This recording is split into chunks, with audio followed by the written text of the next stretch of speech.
اپنے نفس کے معاملے میں خیانت کرتے تھے تو اللہ تعالیٰ نے ان کو معاف فرما دیا اور ان کے لیے ساری رات میں کھانا پینا اور عمل زوجیات حلال کر دیا، خواہ سونے سے پہلے یا سونے کے بعد۔ حضرات محترم اسی طرح حضرت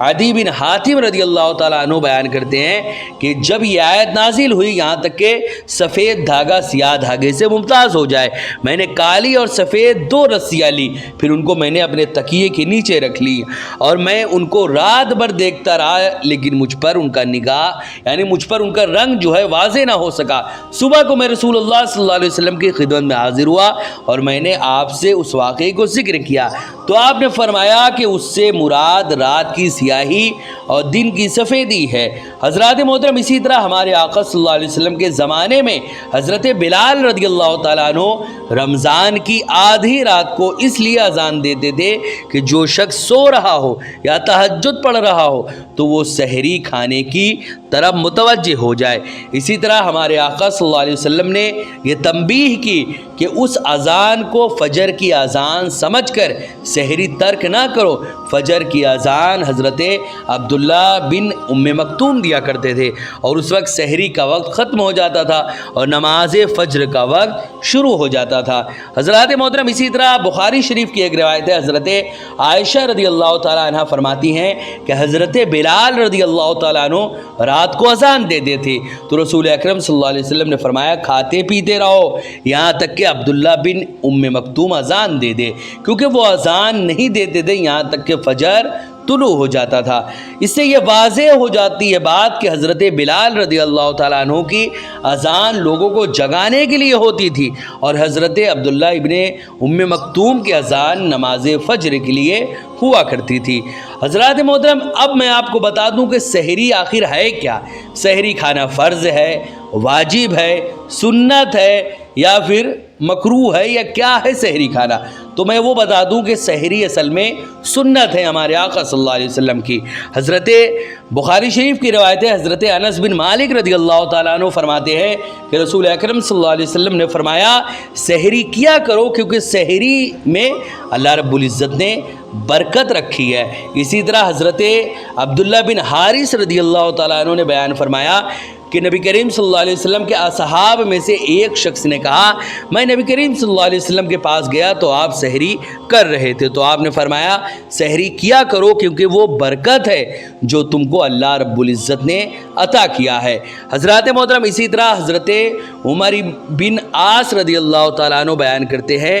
کہ رسول اکرم صلی اللہ علیہ وسلم نے فرمایا کہ ہمارے اور اہل کتاب کے روزوں میں سحری کھانے کا فرق ہے، یعنی اہل کتاب یعنی یہودی اور عیسائی لوگ بھی روزہ رکھا کرتے تھے، سحری کھاتے تھے، لیکن ان کے سحری میں اور ہمارے سحری میں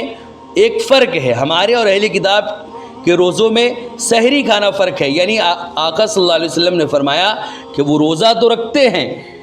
جیسے کہ حضرت آدم سے لے کر محمد عربی صلی اللہ علیہ وسلم تک جتنے بھی انبیاء کرام آئے ان کے ماننے والے روزہ رکھتے تھے،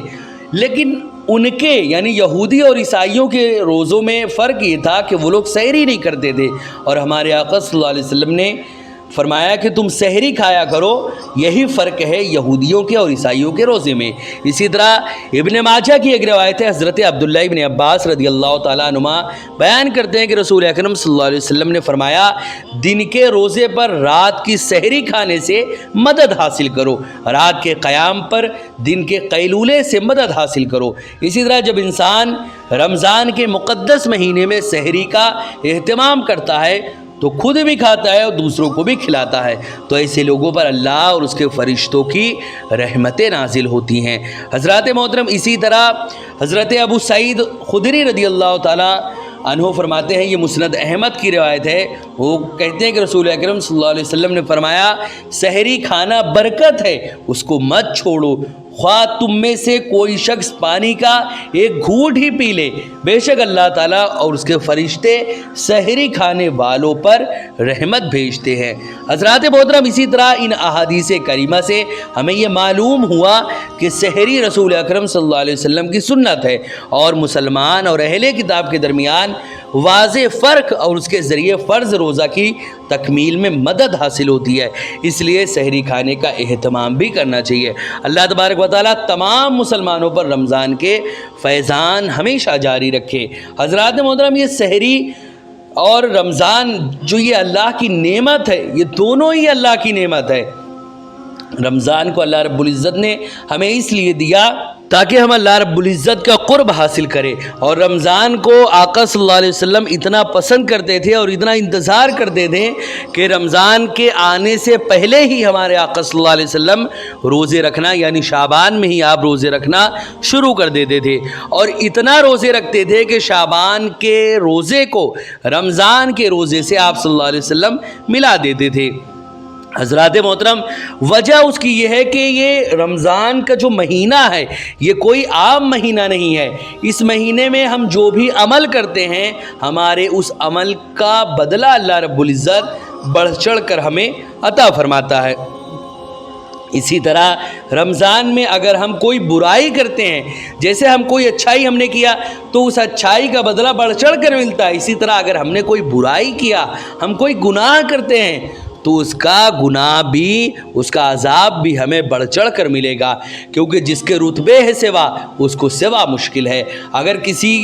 کو اللہ رب العزت یہ مقام دے، یہ مرتبہ دے، رمضان جیسا مہینہ دیتا ہے، اور اس مقدس مہینے میں ہر عمل کا ایک الگ ہی بدلہ ہے، تو اگر آپ اس عمل کو، اس رمضان کے مہینے کو ضائع کرتے ہیں اور اس میں ہزاروں گناہوں میں ہمہ وقت ہم مشغول رہتے ہیں، تو اللہ رب العزت اس کا عذاب بھی ہمیں بہت زبردست دے گا۔ اس لیے ہمیں چاہیے کہ رمضان کی قدر کرے۔ اللہ رب العزت نے رمضان جیسی نعمت ہمیں اس لیے عطا فرمائی ہے تاکہ ہم متقی بن جائیں، پرہیزگار بن جائے۔ متقی کا مطلب ہے اللہ سے ڈرنے والا، یعنی اللہ سے ڈر کر گناہوں کو چھوڑ دو۔ اللہ سے ڈرنے، کس لیے ڈرنا؟ کہ گناہوں کو ہم چھوڑ دیں، اللہ سے ڈریں اور یہ جان لیں کہ اللہ ہر وقت ہمارے قریب ہے، اتنا قریب ہے کہ اللہ رب العزت نے قرآن مقدس میں فرمایا کہ کئی سارے مقام پر اور بھی فرمایا گیا کہ ہم انسان کے شہر رگ سے بھی زیادہ قریب ہے۔ ہمارے جو شہر رگ ہے اس سے بھی زیادہ قریب ہمارا رب ہم سے ہے۔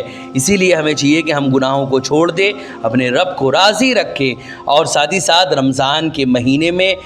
ایک بھی روزہ ہم سے نہ چھوٹے، سحری بھی ہم ریگولر کریں تاکہ اللہ رب العزت کی رحمتیں اور برکتیں ہم پر نازل ہوں۔ حضرات محترم، ویڈیو پسند آئے تو ویڈیو کو لائک کریں، شیئر کریں، اور اگر ہمارے محمدی چینل پر نئے آئے ہوں تو اسے ضرور سبسکرائب کر کے بیل آئیکن کو بھی ضرور دبائیں تاکہ اس طرح کی تمام انفارمیٹیو ویڈیوز آپ تک ضرور پہنچے۔ حضرات محترم، آپ سے گزارش ہے کہ ہمارے چینل پر جتنی بھی ویڈیوز ہیں آپ خود بھی دیکھیں، اپنے دوستوں، احباب، رشتہ دار اور ملنے جلنے والوں کو بھی ضرور شیئر کریں۔ السلام علیکم ورحمۃ اللہ وبرکاتہ۔